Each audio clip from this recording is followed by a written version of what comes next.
Are you having a hard time figuring out what to get Dad for Father's Day? Shop now at sportshistorynetwork.com/row1 and save 15% off your order when you check out Row 1 Brand's Vintage Sports Pictorium Gallery. They have America's best sports art. With over 7,200 historic sports prints, you're assured to find something unique for Dad this Father's Day. If he's an NFL buff, check out the 1963 vintage NFL helmet poster. Shop now at sportshistorynetwork.com/row1.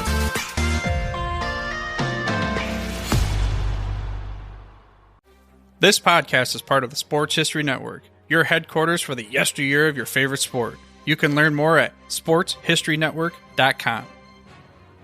Hello, sports fans, and welcome to another edition of Yesterday's Sports on the Sports History Network. Before we begin today's podcast, it must be noted that I wrote this article in March of 2018, before coaches Jimmy Johnson and Tom Flores were selected for the Hall of Fame. I don't normally get involved with debates over who should or shouldn't be in the Pro Football Hall of Fame. For one reason, I think we make the Hall of Fame more important than it is. I don't mean the Hall of Fame itself. I've been to both the baseball and football Halls of Fame, and I enjoyed them very much. They are great places to learn the history of the game and to relive the memories. The part we make too important is who's in and who isn't. You could spend all day debating over who's in that shouldn't be and who's not in that should be. In the end, it's all a matter of someone's opinion. It's not a perfect system, and if the voting committee took every fan's opinion seriously, half the league would be inducted by now. I think it's a lot more difficult on choosing which players get in because there are so many different factors to look at. Sure, you can look at the stats, but stats can sometimes be misleading. And when it comes to linemen and linebackers, there aren't that many stats to look at. But it doesn't seem like it should be as complicated when it comes to voting on which head coaches get in. You can look at their career winning percentage, or how much improvement the team made once they took over as coach. Most importantly, you can look at how many times they led their team to a championship game or to the Super Bowl. But I think the most important stat of all is how many times they actually won a championship or a Super Bowl. Here are 5 former head coaches who have each won 2 Super Bowls. Jimmy Johnson won 2 in a row with the Dallas Cowboys in Super Bowls 27 and 28. George Seifert won 2 with the San Francisco 49ers in Super Bowls 24 and 29. Tom Flores won 2 with the Oakland/Los Angeles Raiders in 1980 and 1983. Mike Shanahan won 2 in a row with the Denver Broncos in 1997 and 1998. Tom Coughlin won 2 with the New York Giants in 2007 and 2011. So why aren't they in the Hall of Fame? Let's take a look at their careers. First, we'll look at George Seifert. He had a 114-62 career record in the regular season and a 10-5 record in the postseason, including 2 Super Bowl wins. Not too shabby. Those who would vote against him will point out that he took over a team that was already highly successful, having won 3 prior Super Bowls under Bill Walsh. All the pieces were already in place. While that may be true, doesn't it take a very good coach to keep those pieces in place? And could we not say the same for John Madden, who took over an Oakland Raiders team in 1969 that was already highly successful, having won the AFL championship in 1967 under coach John Rauch? The Raiders came very close to winning the AFL title again in 1968 under Rauch, before losing to the New York Jets 27-23 in the AFL championship game. I think what really hurt George Seifert's chances were his 3 seasons with the Carolina Panthers, where he had a 16-32 record. I think if he had retired after leaving the 49ers, he would have had a much better chance. With a combined regular and postseason record of 108 wins and 35 losses and 2 Super Bowl trophies, it would have been hard to deny him a place in camp. Now let's take a look at the career of Jimmy Johnson. He took over the Dallas Cowboys in 1989. The Cowboys had gone 3-13 the year before, under legendary coach Tom Landry. Things didn't get any better in Johnson's first season, as the Cowboys went 1-15.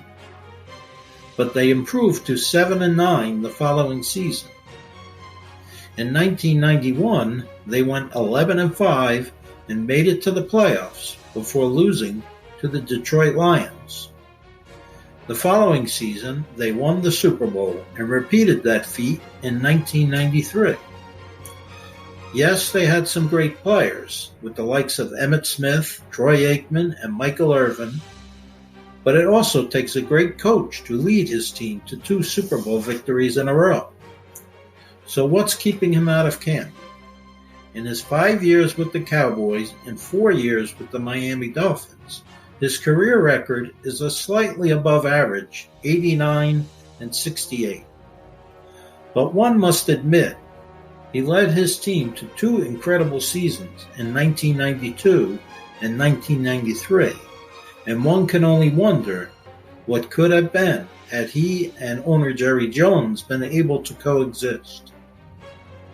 Mike Shanahan took over the Denver Broncos in 1995 after 2 seasons with the Los Angeles Raiders in 1988 and 1989.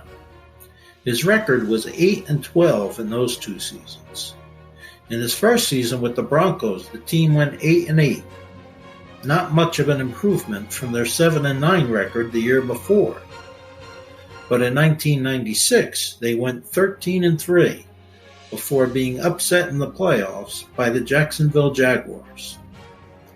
In 1997, Shanahan led his team to a Super Bowl victory over the favored Green Bay Packers. They repeated that feat in 1998 with another Super Bowl victory. It looked like he might get a chance to win his 3rd Super Bowl in 2005 when he led his Broncos to the AFC Championship game with an impressive 14-3 record. But they lost that game to the Pittsburgh Steelers. Shanahan is one of only 5 coaches to lead his team to 2 Super Bowl victories in a row. But a 178 and 144 career record hurts his chances of getting into the Hall. Another coach with an only slightly better than average career record is Tom Coughlin. His overall record is 182 and 157. Not that impressive, but consider this. He took an expansion team, the Jacksonville Jaguars, to the AFC Championship game in just their 2nd year in the league. 3 years later, he once again led them to within 1 game of the Super Bowl with a 15-2 record, but they were upset by the Tennessee Titans. He took over as head coach of the New York Giants in 2004.